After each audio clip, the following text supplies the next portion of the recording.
সুধী দর্শক, আজকে ঈদুল আজহার দ্বিতীয় দিন।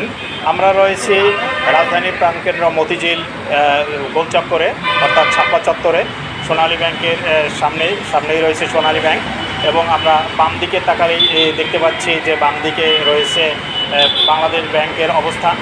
এবং এখানে আমরা এই যে বাংলাদেশ ব্যাংকে দেখতে পাচ্ছেন বাম দিকে, এবং এখানে দাঁড়িয়ে আমরা দেখতে পাচ্ছি যে এই এলাকাটিতে সেই হইহুল্লোড় নেই, কোনো জনমানব তেমন নেই। কয়েকটি অটোরিকশা ঠায় দাঁড়িয়ে আছে, এবং ডাইন দিকে তাকালে দৈনিক বাংলার মোড় থেকে যে রাস্তাটি চলে এসেছে সেখানেও দেখা যাচ্ছে কোনো গাড়ির কোনো হদিস নেই। কয়েকটি অটোরিকশা ফাঁকে চলাচল করতেছে, এছাড়া আর কোনো গাড়ি আমরা দেখতে পাচ্ছি না।